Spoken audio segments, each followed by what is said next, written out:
Thank you so much for returning to our podcast almost exactly 1 year after we last met with you, after you finished your, inaugural 200 plus mile race, the Moab 240, back in October 2024. And you kicked butt at this race again. And so there's just so much inspiration that you maybe don't know that you've spread here amongst the recreational and competitive ultra running crowd that's out there.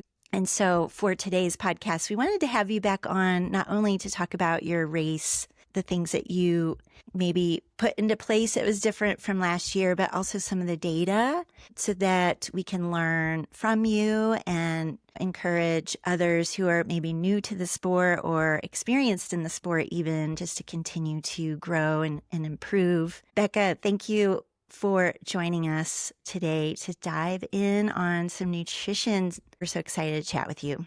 Thanks for having me, guys. Good to be back. Becca, let's start, I think, with the Moab 240 race. If you could share a few of the highlights and just kind of an overview of things like the conditions of the race, touching on some of the logistics that might have been different for you, some of the things that were maybe unique for this race this year, either compared to last year, just things that you might have changed intentionally. That's a great question. So Dina, you were there both times. So it's great to be able to chat with you because you were also part of the core crew, and you can always, stop me and say, that's not true. You're not accurately remembering. But I think the biggest reason I went back was because there was so much learning from the first time I did it. You kind of finish. And when I went into the race last year, which was my first 200, I thought, this is just a one and done. I don't know if I'm capable of completing this distance. And then in reflection, it's like, geez, you learn so much. Like in a longer distance event, there's so many logistics that go into the planning and preparation and how you race and your success beyond just the running itself, which makes it really fun, but there's many variables to consider. So I felt like we learned a lot from doing the race last year. We, as in myself, who was running it, and then crew and pacers, that I wanted to see if we could apply some of what we learned and do better. So I went back this year really with the goal of improving. And my biggest goal was to reduce the amount of time I spent stopped. My stop time in 2024 was 24 hours of time during the race that I wasn't actually moving. Did you just say 24 hours?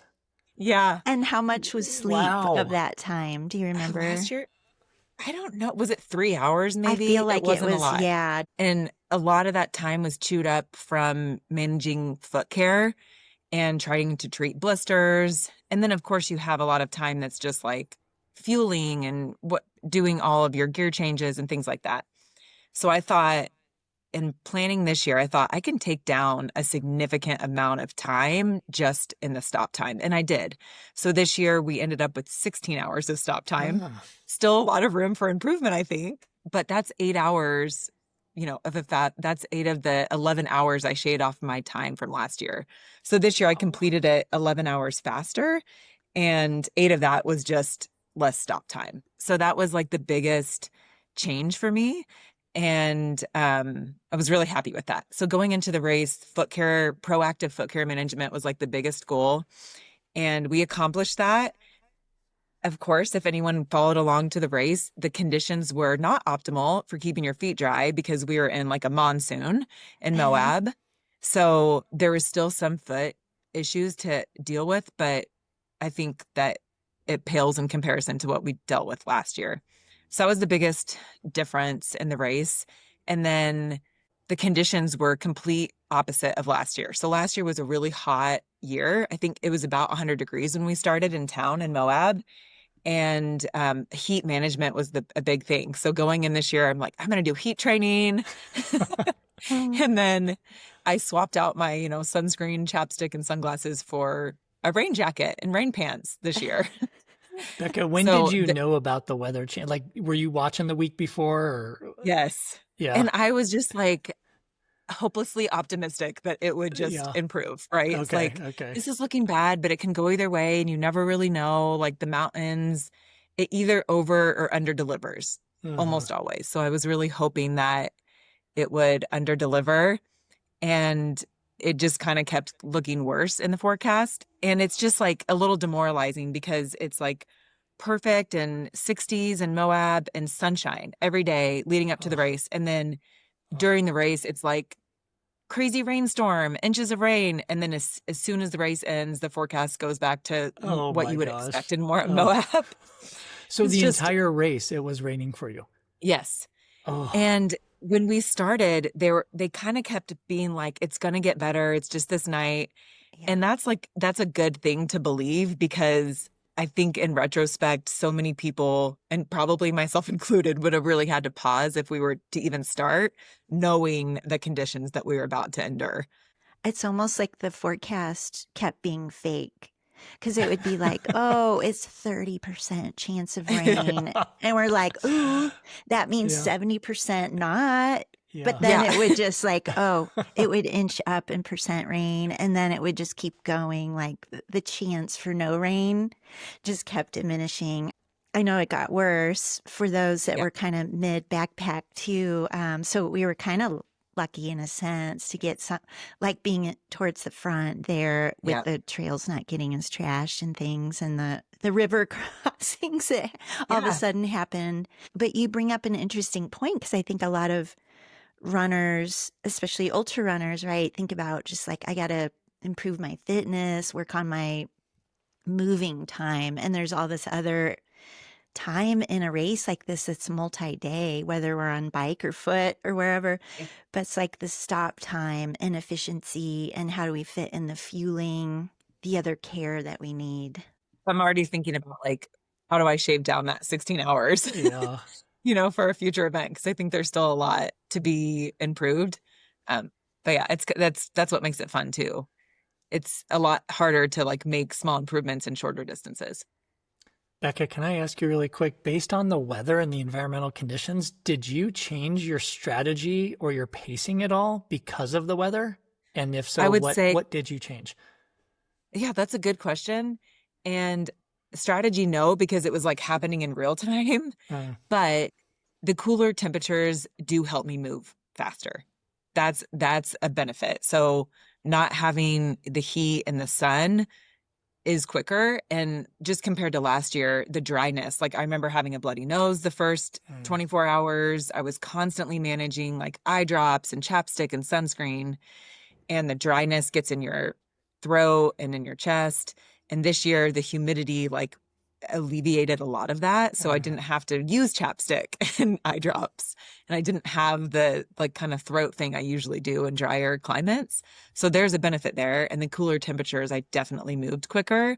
But then, of course, that's offset by like, oh, cool, my phone is soaking wet. So I can't even use my navigation because I can't get my phone to turn on. yeah. Like so I don't know if on the total, I think that the conditions cost time, but So not too pertinent to nutrition, but what was your foot care like last year versus this year because of the environmental conditions were so different?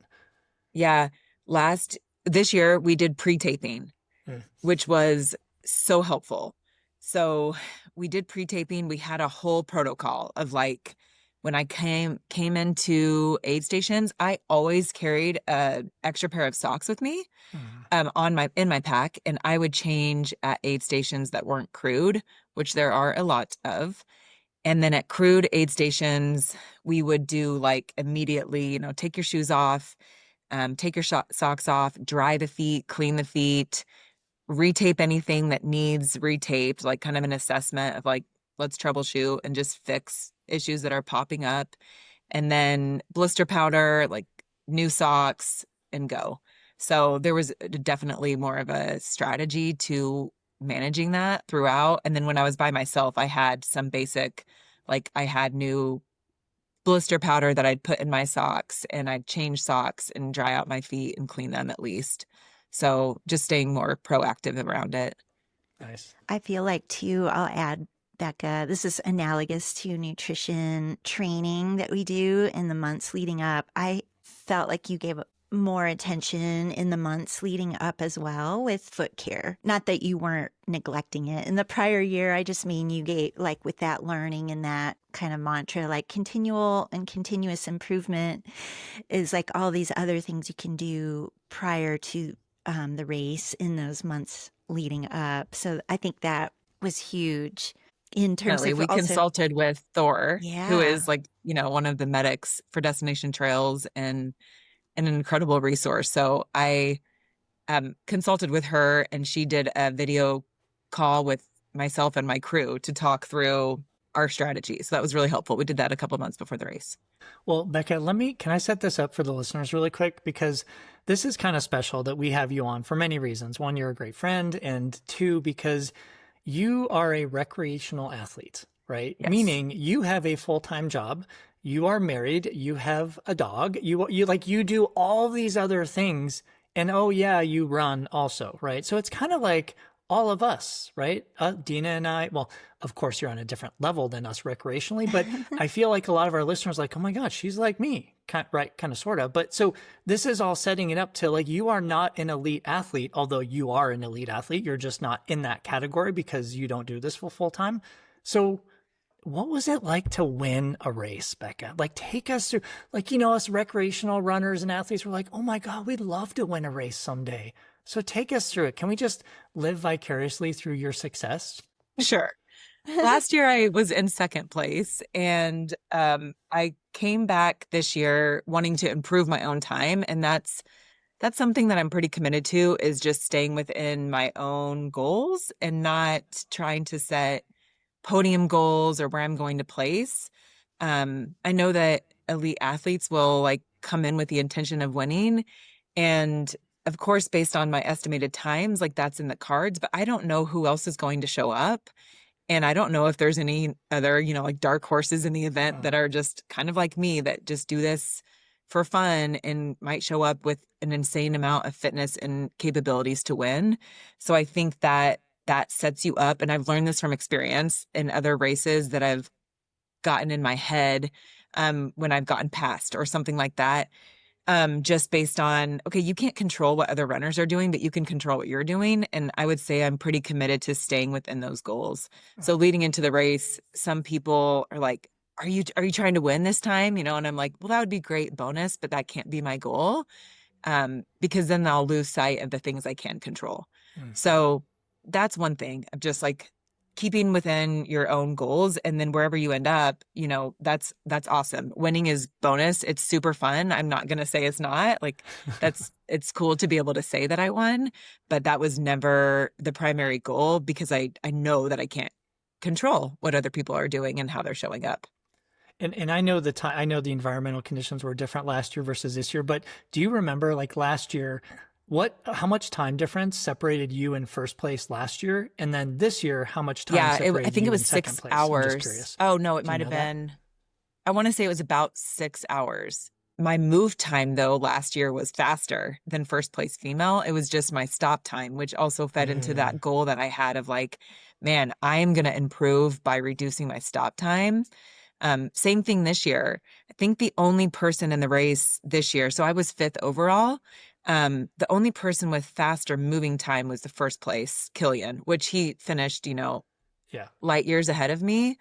But his move time was the only one that was actually faster. So I still have No room to improve kidding. on the stop time. Wow. That's Gosh. amazing. And did you run with Goggins at all? Yeah. Oh, Give him some I high didn't run five, with and him, did you give but him I some heard him motivational shouting messages? at himself or at someone in the first night. I was like, who is yelling? You run around these mesas in the first night, and I just hear this like yelling, and it's Yeah. like, oh, that's Goggins. Like, I don't know what he's saying or who he's yelling at, but I'm glad I'm not close enough. Oh, so But it's he safe to was kind say of that right. you were ahead of him the entire time. I was, except for one spot. So I have kind of a fun Goggins story if you want to Yeah. hear it. oh Oh, yes. yeah. Okay. I love this. So his persona is very much like super serious, intense, like stay hard, right? This whole like, never seen the guy smile. I actually sat next to him on a plane a couple years ago and was just observing him, and he like didn't present that he wanted to interact with anyone. Yeah. And this year in the race, I expected to be faster than him. And I was impressed because he kept coming into aids as I would leave. So he Oh, was moving really well. And I would see him and I, just kind of same thing, like just observing. I didn't interact. And then at about mile 150, I tried to sleep. This was a low point, as it was for me last year, same spot. And when I got going again, my pacer and I were running. It's this section that's like that Dina did with me last year. It's about a marathon, and you're Mm-hmm. kind of on dirt roads. I would say it's 99% runnable. Mm-hmm. And we were going, and I guess he had passed at that aid station where I was resting. He had kept going. So he was now in front of me, and we kind of see these two guys out on the road ahead. I'm like, I think that's Goggins. Like, he's just got a recognizable form. And we run up against him, and they're hiking at this point, and we're running by, and he smiled at me. So I was like, am I like hallucinating right now? Like, he smiled and he was like, go get him. So I felt like I got to see this other side of him that was like very encouraging and yeah. probably like excited to see someone else pushing hard. And Yeah. so that was kind of cool. So But that's the only time listeners, I really saw him in the race. that is an awesome story. Okay, so let's get into the nuts and bolts. So let's hit Okay. training first. Okay, so Okay. for our listeners, what did you prepare differently this year versus last year from your training perspective? So mostly it was the same. I actually, the week before the race, so, Hayes in the barn at this point, but almost for my own peace of mind, I went back because I do track my training on an Excel sheet. So I have this year and I just kind of input everything I do. And I went back to last year to say, like, how much different, like, am I actually good to go here? And I was happy to see that I was mostly right in line, but I had a little bit more training volume this year. So we're talking like maybe 10% more miles, more elevation, which surprised me because one thing I did differently or intended to do differently this year was more runnable long runs. So in the Wasatch where I live, and the terrain that I like to do is like steep. So you're kind of hiking up, running down, but there's not a lot of sustained long runs. So I actively sought that out this year, and I was bored out of my mind because I was just running this like the kind of the same long run, but I was trying to actually run more of it because the Moab course is pretty runnable. There's not a ton of elevation gain if you think about it spread throughout that distance. So I was more focused on actually running in my long runs, and that was different. But then when I mapped it all out compared to last year, the elevation gain I had in total was actually higher. So I don't know how that happened. But I think just a little bit more training volume. And then I also did a lot of biking. So my bike miles in preparation are double of my foot miles. I Wow. had like just about over 1,000 miles on trail, which isn't a ton, for 10 months of the year from January to October. And then my bike miles all indoor on a Peloton. I'm not a cyclist. Yep. We're over 2,000 miles. Oh my gosh. Yeah. That's huge. Yeah. Can you break it down also? And I know it depends on periodization and training cycles, but give our listeners an idea of maybe like a typical week of maybe let's go like one of your top build weeks, just so they can be like, how much is this normal person actually training? Like, give us an Sure. idea. Yeah. Yeah. So I always take a rest day. So it's typically Monday, but it fluctuates just based on also I'm a regular human. So when I'm looking at the training week, I have ideas of like what I need to accomplish within a week, but then I factor in what's my work schedule, what does my dog need, when do my friends want to get out on Love trails it. together and have social time, and then I make it all work. So usually in the weekday, there's like maybe two if I'm lucky, but in peak training, really it's one day of strength. I do PT, like physical therapy exercises in core 1 to 2 times a week.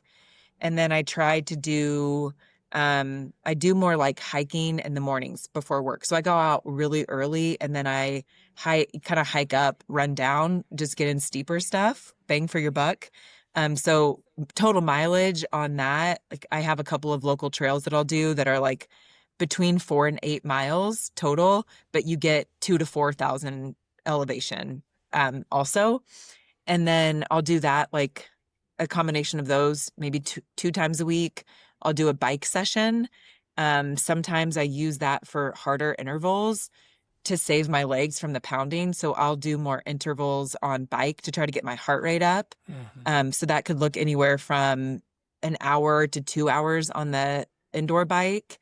And then I'll do some kind of like longer run on trail that's between 8 and 10 miles of more, runnable terrain, flowy type of hills up to 2,000 vertical. And then the weekend I tried to do long runs. So that'll look anything from 20 to 30 miles. And then it can be back to back. Like my peak, I did 50 miles on the weekend. So spread between like 30 and 20, but pretty runnable terrain. Yeah, Is that gives that our fair? listeners an idea. Oh yeah, absolutely. I mean, Yeah. that's pretty. I mean, for most people, they're like, oh yeah, that's pretty doable. That's like a typical Yeah. ultra runner program, right? Who's fitting Yeah. in work and family commitments and everything. Absolutely. Yeah. Okay. Probably peak, you're looking at like, 15 to 20 hours Yeah, a very week. reasonable. I mean, I know recreational Ironman athletes who are 20 to 25 hours a week, so that puts it in Yeah. perspective, right? And they're Yeah. not professionals, yeah. Okay, let's transition into nutrition, and Dee, you might pop in here too because you were part of her crew. Same question to you, Becca. What did you change differently, if you did, your nutrition preparation last year to this year? Didn't change much. I will preface this to say I am generally pretty cheap and frugal. I Okay. don't like to spend money on training nutrition. Yep. These products can be an investment. Oh, And I yeah. get it. Like we all work with athletes that are doing this, and it's like, yes, ideally we want to train our nutrition that we're going to be using in the race, and also there's a cost to it. So I'm kind of selective, and I would say I limit the training I'm going to try to use in the race to my long runs. And that's where I'll actually like use some of the products that I'm planning on using in the race. But the thing that I did different and I was willing to invest in this year was always training with my hydration that I plan to use in the race. So I was pretty dialed with that. And I was using products throughout the week in my training to mimic what I was planning to do for hydration. Yeah, to get your gut used to it, get your timing, everything. So, of course, the question begs is we're going to ask you, well, I'm going to ask you because Dina knows this, but what products, and then when you were not using products, what whole food, concoctions were you using to fuel yourself? For training? Yep. Okay, so for training, I used Scratch Hydrate and Precision Hydration. Those were like kind of, and that is the same thing that transferred over to the race. Like I kind of had one soft flask of each at all times in my front. I also trained with Gnarly Nutrition, and they have a fuel that I like. But mostly for logistics, I didn't end up using that in the race. And I also to semi-separate hydration and fuel just for ease. But that is what I mostly trained with for hydration. And then for products and training, I like Scratch Chews. I like the Precision Hydration Chews. I tried a little bit of gel, just knowing from last year's race, I ended up needing to resort to that because I couldn't tolerate other foods. So I loosely used a couple of gels during training just to get my system used to it. The Never Second is on the race course. So I tried some of that just to know that I would, because I knew I would have access to it at aid stations. I liked those. Precision Hydration, I used a couple of their gels. And then Morton, I used some of their gels as well. And then what else did I do? I use other real foods. If you can do you call highly processed foods real foods? No, but it's not sport nutrition products. So go ahead. Go. Okay. We'll determine a different category for that. But yeah, I'm glad you introed that. So yeah, Nerd Clusters, gummy interesting. candies from Trader Joe's, Uncrustables, that kind of like little snacky processed foods that aren't marketed as sport nutrition products. I'll train with that too because I use that in races. Dina, you weren't making her PB&Js? What's up? Oh, well, we did have a stash, remember, Becca, of the Uncrustables Yes. in the freezer that I'm like, how different are these from the aid station PB&J? But I think you used a few of those as Yeah. in the race. You used a couple of those in the beginning, anyways. But Okay. I don't know if you use that much in training for PB&J fuel. Mostly just Uncrustables because they're easy. Okay. They're Yeah. easy to take along. And Let me ask Dina, this is a question for you. I feel like I'm the interviewer now because, you were kind of manning most of the nutrition, I'm assuming, and crewing, right? What 100%. what food product, Dina, do you think Becca ate the most of? Like Do in you terms mean, of calories, food. do you mean, oh, okay, regardless Let's of, say non-sport nutrition product. Yeah, I'm just curious. Like, what's the top food that she got gosh, calories from for the whole race? What would you well, say? actually, Becca does have some of that data that we, assess, and we'll talk about that. And I'm Yeah, trying to think just observationally what I yeah. saw because a lot of the stations weren't crewed. I'm trying to Oh, think because gotcha, the gotcha. year For before there before was like, between aids, you probably have a really good idea of what you sent with me. yeah, I mean, I think there were a decent contribution from the hydration calories, Hmm. but in the grand scheme, percentage wise, that probably wasn't the bulk, I mean, or a significant amount. So I think the gels maybe towards the end, Hmm. but the gummies or the fruit chew kind of Hmm. category was a And decent yeah, contribution. and But what I'm getting at too for the listeners, because a lot of listeners, and you know this too, Becca, they're like, well, I don't know. Should I carry this the whole time? Should I do gels in the beginning and the end? It mm, sounds like you kind of mix and matched a little bit, and from what Dina just said, maybe you had more gels towards the end. So can you speak to the, give our listeners some feedback on, why you chose what you chose? Because it sounds like you had a really good smorgasbord, if you will, of calorie opportunities, right? So now we're kind of shifting into race day Yep. nutrition. Is that Yes. fair? Yes. yeah, Okay. that Correct. sounds good. So I would say, like, in general, my goal is to eat as much as possible. Okay. Okay. So going into it, just like any, you don't typically go to an aid station and get excited about all their offerings, which is really unfortunate because any other time you would go to like the smorgasbord of offerings and it's like, the most Yep. exciting thing ever. They have Yep. every candy you have ever Yeah. dreamed of, all the offerings, and you go in a race setting and you're like, it's more of like, what can I tolerate? Yeah. So nothing ever really is appetizing. I think if people were to base their decisions based on appetite, they would really underdo it. But it's more of like, what can I tolerate? So I try to just get in as if I can eat that pizza, if I can eat the burger, I'm doing it. And typically I surprise myself because I'll ask for a burger and it doesn't sound awesome, but maybe I'll try it and then I'm able to finish it. Hmm. So I think just like trying to get in to force food down, especially in the beginning, works well. So I was doing typically the aid stations will have standard offerings for whole food. Like they'll have the full peanut butter and jelly, full breakfast. So pancakes, eggs, and then they'll have a specialty item, whether that's pizza or pasta and meatballs, or one station had pulled pork sandwiches Hmm. with homemade bread. They did what else? Burgers was also common. So then I'll try to go for one of those. So just really like the big goal being get as much in as you can tolerate. I will say though that there was a point in the race that I think I kind of overdid it on the calories. Hmm. We can go there now if you want, but Yeah. Well, and I I'm did. also curious, did you track calories per hour? Like, were you even focused on calories per hour, or were you just like, I just have to eat. I just have to get this stuff in. I was not focused on calories per hour. Okay. So typically when I have food at an aid station, I will let myself not eat real food for like an hour up to 2 hours after because it's just a lot. Like I just had a Hmm. burger and a pancake and a smoothie. It's just like a lot of volume.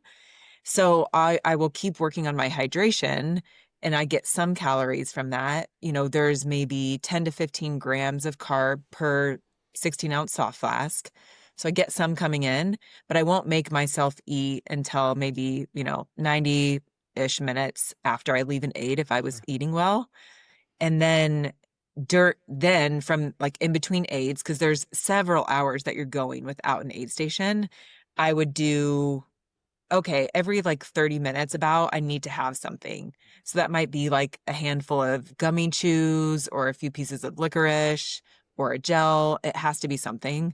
And then I try to feed my gut consistently to keep the gut online, right? Um, we can talk about how that went sideways too, but that's the goal. Yeah, so it's not calories per hour because it's really stacked at aid stations. You're getting a big, Yeah. 1,000 probably calories and then, smaller amounts between. So two things regarding that. One is for Dina, and then two, I do want to hit the sideways gut thing because that was my next question was, did you experience GI distress? But hold on a sec. Dina, did you calculate at the end of the race? You know how we've done that before when we like crew together, like how many calories per hour did she end up doing for the entire race? Did you calculate that yet?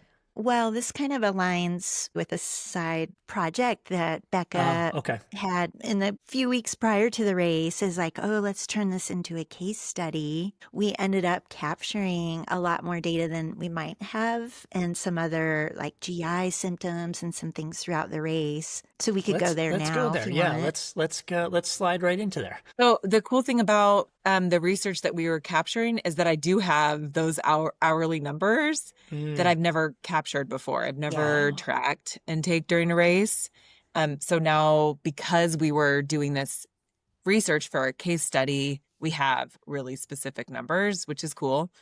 So to back up for a second, before the race, literally maybe 2 or 3 weeks before, I was talking with a colleague at the University of Utah where I work, in the Department of Nutrition and Integrative Physiology.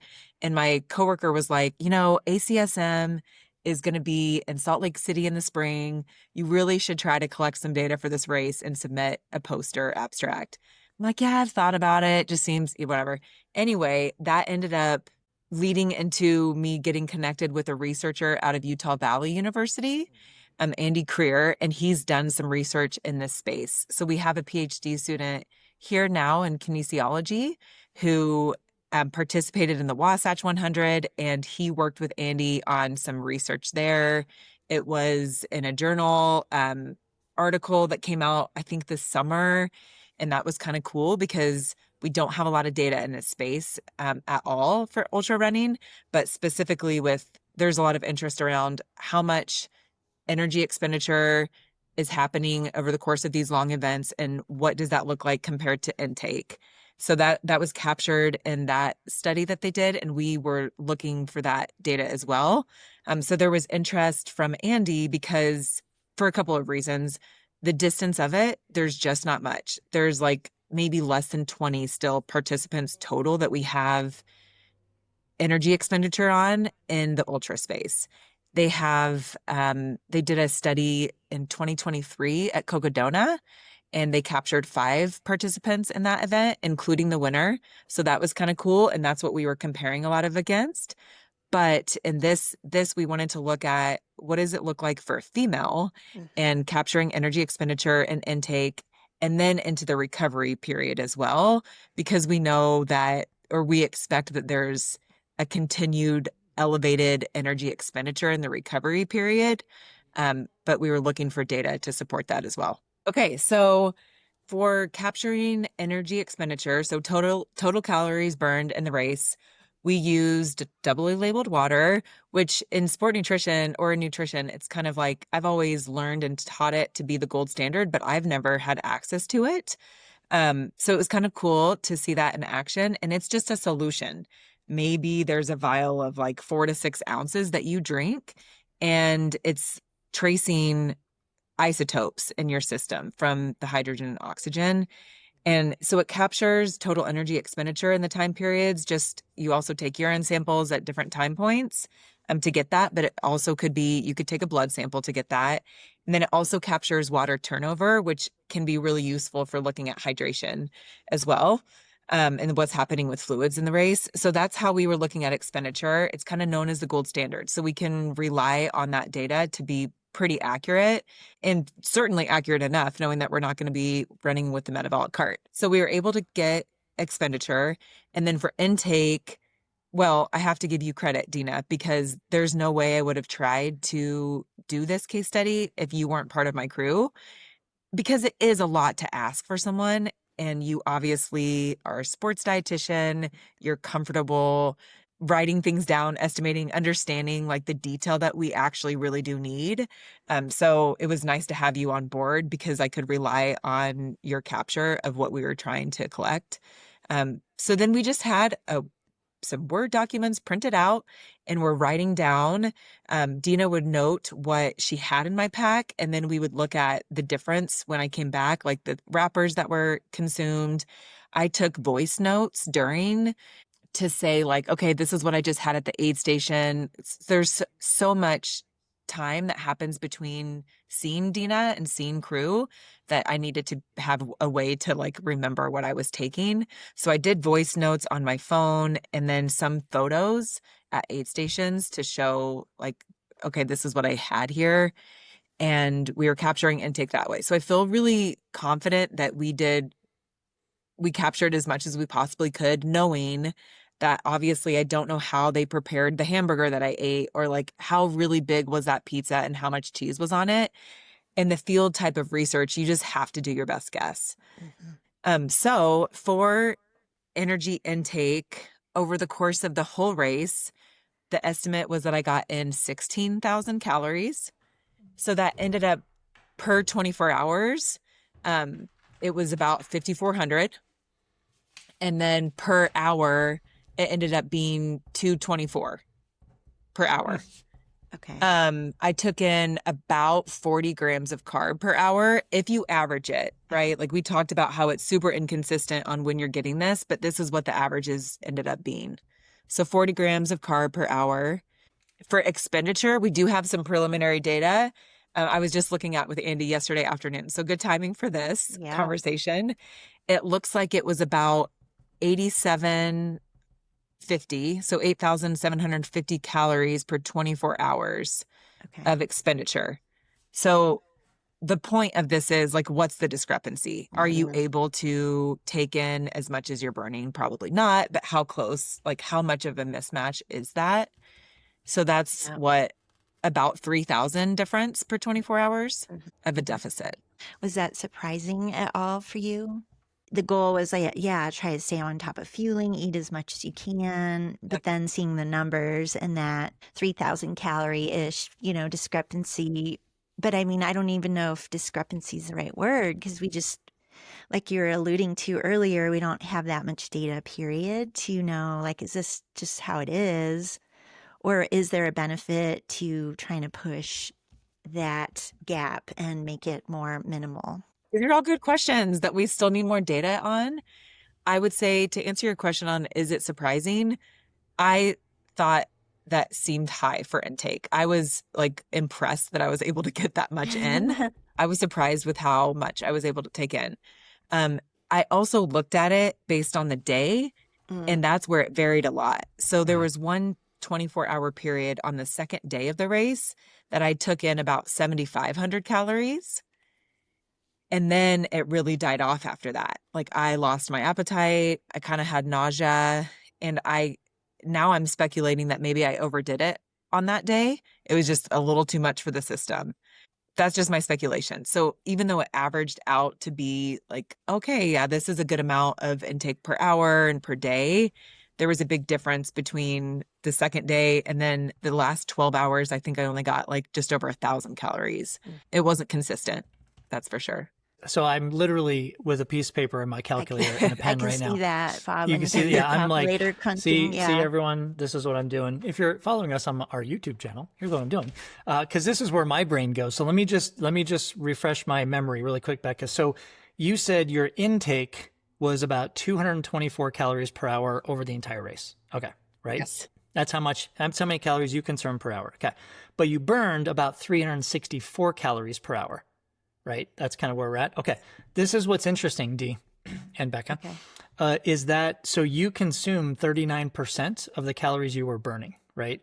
And so when we do metabolic efficiency testing, like, I don't know if you remember this, Becca, but I've got this whole range of like a percentage of what you can eat relative to what you're burning. Here's what really caught my eye, because the range that I provide is, so an athlete comes and does testing with me or Dina, and we say, okay, based on your quote unquote burn rate, you should consume 10 to 40% of what you're burning. Obviously, it's a huge range, but it depends on GI distress, depends on their event, if it's shorter, longer, all that stuff, right? And you were right there. You were 39, so you consumed 39% of what you were burning. So I have a big smile on my face, number one. And number two, that like to your point, that seems high to me, but like what you were just saying, you probably overdid it on the first day. So I mean, can you do this again next year actually? And can we just run a different experiment? Because I I want know, to I wish see we if could you get from kept last your year. calories consistent every day. What would I that know. do to your? No, I'm kidding, but I'm also not kidding, right? But no, that's super exciting because it's bringing to life what we're doing in the performance lab, Dina, right? When we're testing athletes, we're like, hey, this is like we're seeing this in real life. However, I feel like there's a lot of ton of questions to still answer, right? Especially with females and 240 versus 100 miles. I mean, all these things, right? But this is pretty exciting. What are you going to do with this data? We are working on like just looking at it right now. So literally, I was just looking at Andy's screen share yesterday. I don't even Yeah. have the data myself yet. So trying to just capture it all now and then see what we want to look more into, Yep. because not only do we have expenditure and intake, there's obviously a lot of questions to be answered there, but we have fluids. And that for me is a really interesting area too. So we were collecting weights throughout, and there's a significant amount of fluid retention that I experienced during and then after the race. And Dina, I haven't even had the chance to tell you this, but with the doubly labeled water, it shows water turnover. Oh, And yeah. it's really pretty close to what I was taking in every day. So it's like, Okay. how am I retaining so much fluid? Huh. I think that what I would love to see in future research is more on the hydration and what is happening over the course of these really long efforts with your body's ability to hold on to fluids. Do your sodium needs like actually Mm. significantly change beyond what we think? Mhm. I have a lot of questions around that too. Just quantitatively, Becca, I don't know if you want to talk percentage or absolute, but yeah, Yeah. because you were monitoring was it 4 days after Yes. body weights? And then there were some other data points collected as well, but just the change in body mass that you experience. And we weren't doing any other quantitative assessment like with other analysis techniques to see like is this extracellular, intracellular, and distribution across body parts and things. But for you, it seemed like maybe consistent with a few things you've seen in the past races, like you do have a lot of fluid retention. We saw inside the race, it was like over 10 pounds of fluid Yeah. retention. Wow. By the Yeah. time from when I started pre-race to the last time we weighed, which it was at mile 200, and then we weighed after the race too, like Yeah. at the finish line. But by mile 200, I was like 15 pounds over my initial weight, but that also I had shoes on. So like we can call it for sure over 10 pounds. Mm. And then it continued to increase after the race, and it peaked somewhere around 72 hours, but it was like Mhm. about 15% of my starting weight. I had additional fluid retention in the recovery period. And then it started going down between 72 and 96 hours. So 3 to 4 days after is when the fluid started coming off. And I would say it fully came off in the next 48 hours after that point. Mhm. So significant fluid retention um, inside of the race. And you could see it on me too. Like you could Yeah. physically see the retention and like the Where abdominal can I? distension and just Oh, kind of on my legs, like I could see it as well. I'm wondering, Becca, too, in this recovery window and a couple of the other case study research that we've got that we'll link in the show notes regarding energy expenditure and Yeah.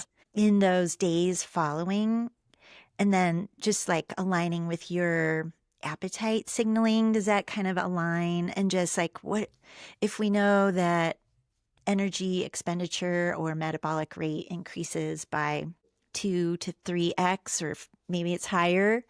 Yeah. Um, do you have initial thoughts on like what could we be doing differently, either as athletes in the post race window or as clinicians in the field for our athletes? Like, does this change anything yet about how we might advise in those days following a big race like this or a multi-day race? That's a great question. And I was really more interested in the post-race recovery period going into this case study, just based on like what I see anecdotally with myself and other people I talk with who complete these long distance events.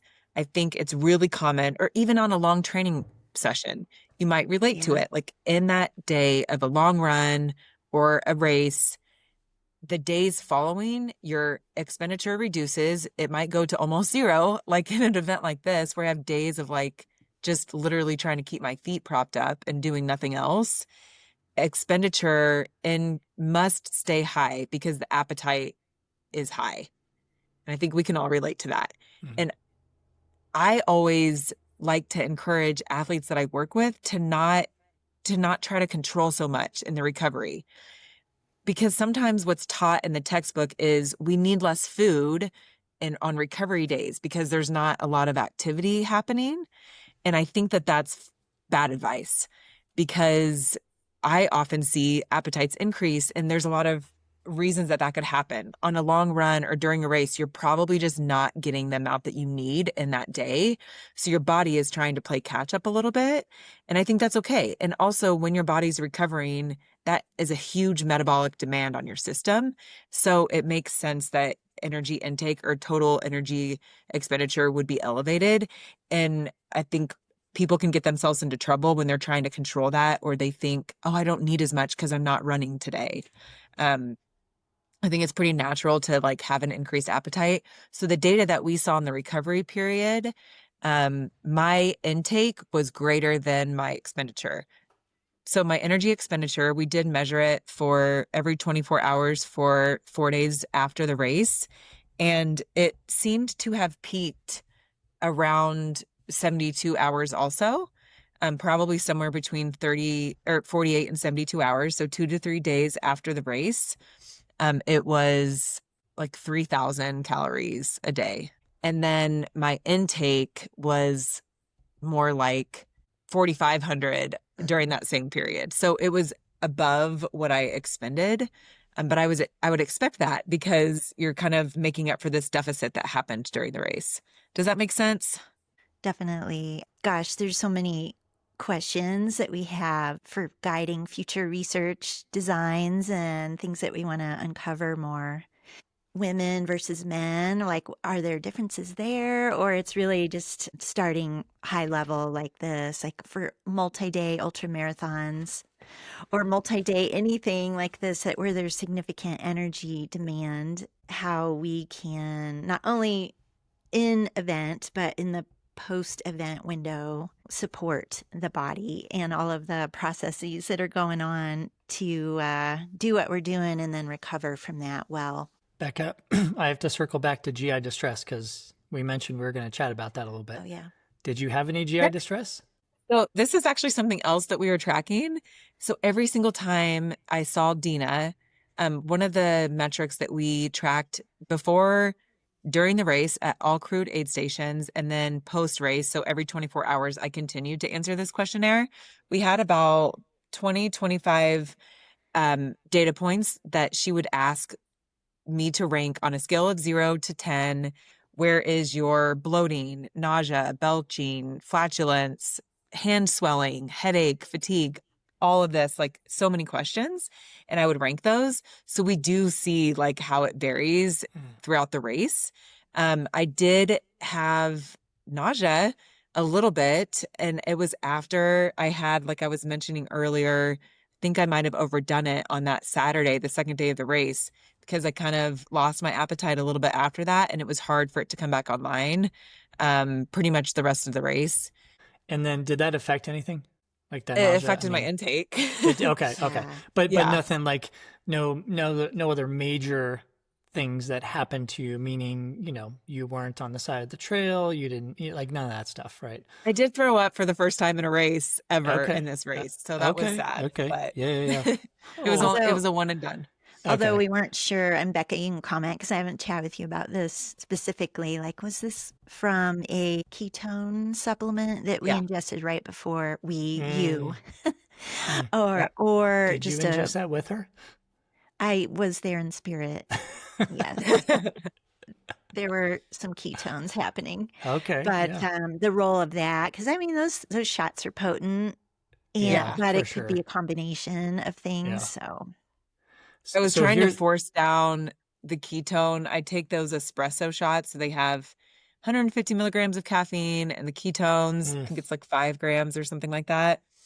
And you have to force those down. They're just like not mm, palatable, but I can usually choke them down. And I was getting really fatigued in the last, oh, maybe I was at mile 210 or 215 or something like that.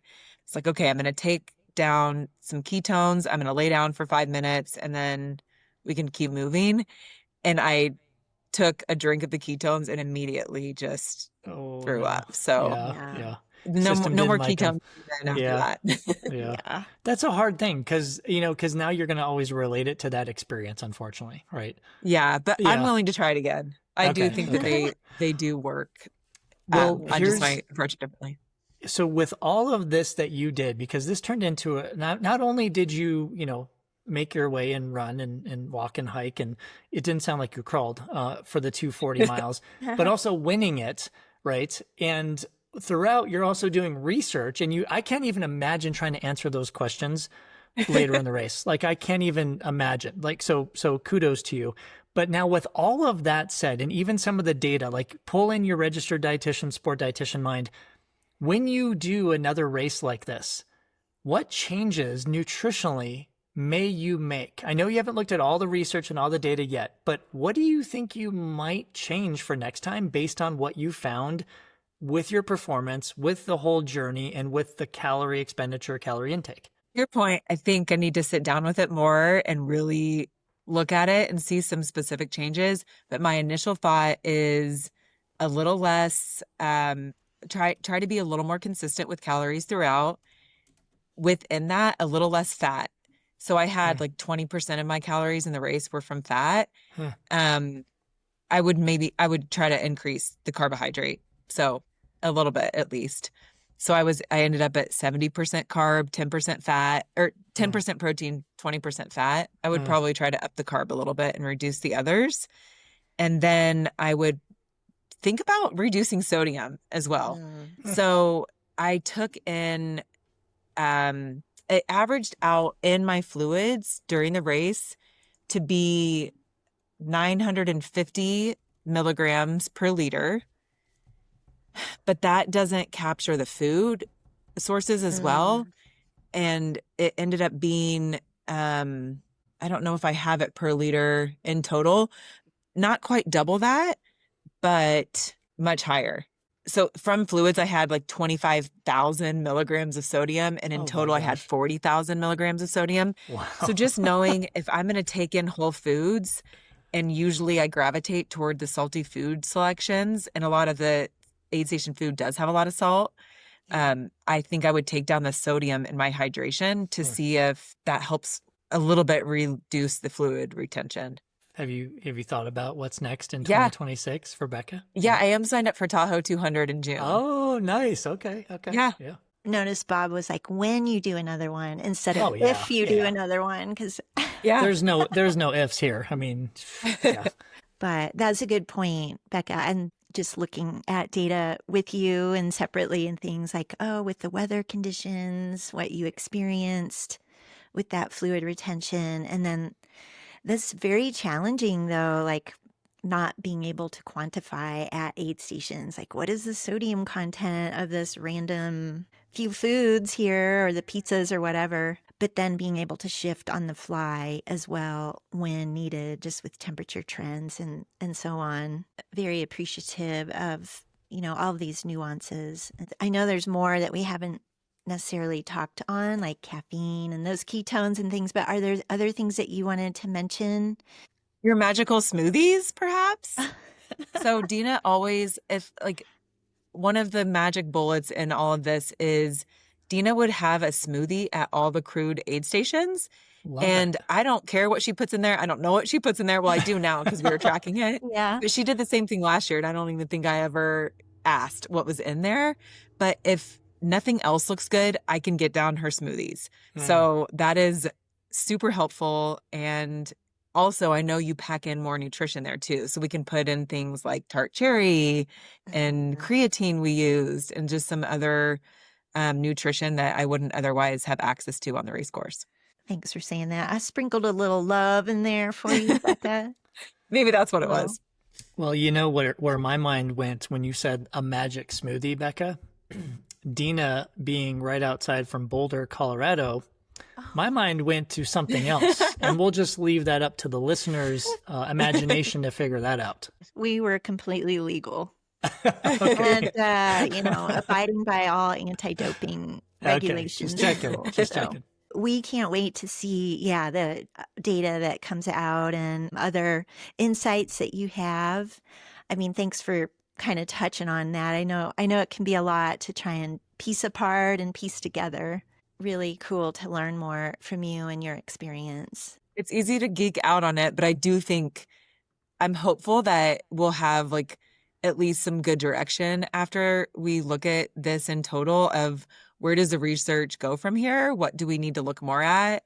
I think that just knowing with a lot of focus around, okay, in race, total expenditure versus intake, knowing that there's a disconnect there, what would be interesting to learn is, okay, probably there's always going to be a deficit, but what is that perfect number?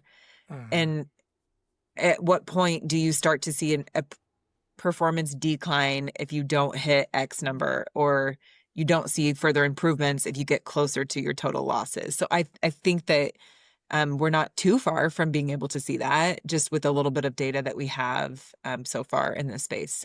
But yeah, a lot more questions than answers at this point.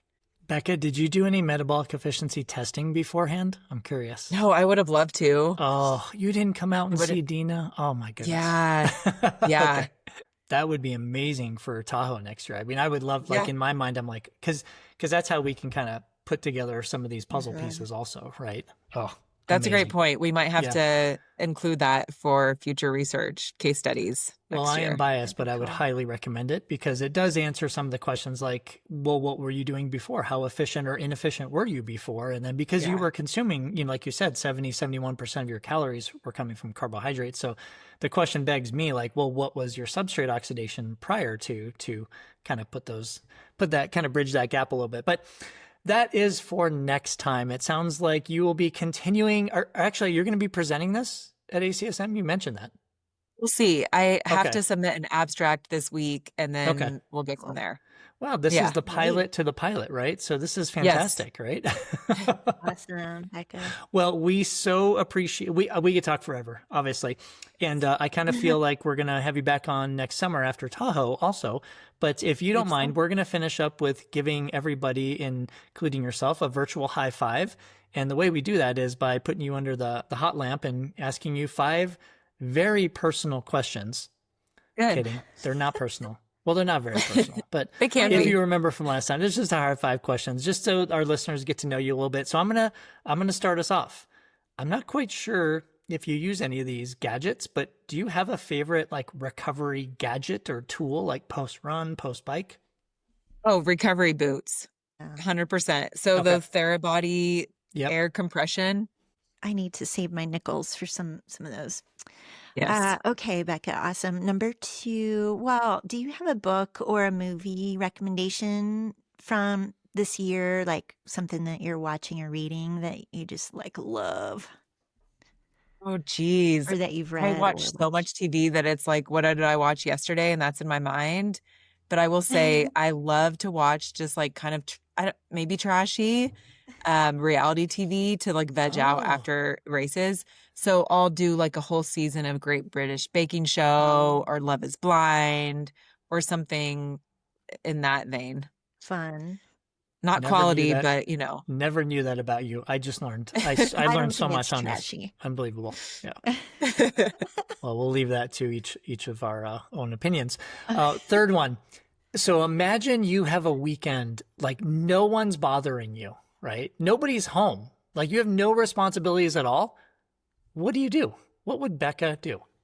Get up early, drink coffee, go lose myself on the trail somewhere, have like second breakfast when I get home, probably like bake something, go to a brewery, have a drink, maybe read a book. Like, that's just basic. That's actually kind of how I live my life a little bit too. Oh, People nice. don't bother me too much on the weekends, so this I is love just a good that. day. Yeah. Yeah. It sounds like a great day. Well, after Moab and where we are now, I'm wondering what you would say is a current, still favorite trail food or trail snack. Oatmeal cream pies and Nutter Butters. Yeah. Those were hitting the spot, and they've just been going in my yogurt that I have for like a nighttime snack right now because I have so much leftover Oh, race food. So Becca, on a side note, yeah, the stash of stuff that you brought for the Moab race, a few of those things I haven't had since I was like 12 years old. So I dipped into your stash. I'm like, what's a Nutter Butter again? I can't remember. And then I was in love. Oh, yeah, they're good. They're great crushed in Greek yogurt. Then you don't feel as bad for just, eating a sleeve of cookies. So you're balancing it out a little bit. yeah. So, Becca, based on that, what is one piece of advice you can give to all ultra endurance athletes in that specific category? It can be anything you want. Consistency.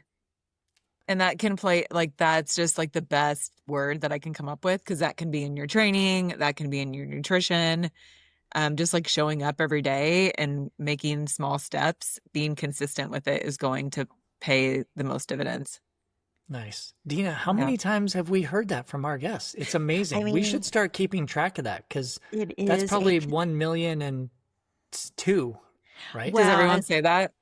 Maybe no, but it's true. something to it, right? It's a Yeah. consistent answer. Well, and, So and I yeah, think there's we're nothing to it. seeing more of our high performers, meaning, in life and Mhm. sport and whatever careers, that word comes up quite a bit. Yeah. It's interesting. Becca, thank you so much for your time, for sharing everything that you have today. We'll be sure to put links to you and in the show notes. And then, Probably want to put a link to Nutter Butters because probably half of our audience are like, we have no idea what those are. By the way, oh that my was my gosh, favorite cookie growing up, FYI. Okay, so I'm glad to hear that repeated. really? And the So looking oatmeal out cream for pie. like the Trader Joe's gummy or the Little Debbie's sponsorship. I might have a picture that I'll add to this episode here for a little visual Love it. on some food prep. But anyways, thank you so much, Becca, for everything, and we can't wait to follow you and see what happens in your future. Thank you both. I appreciate the conversation. Thanks, Becca.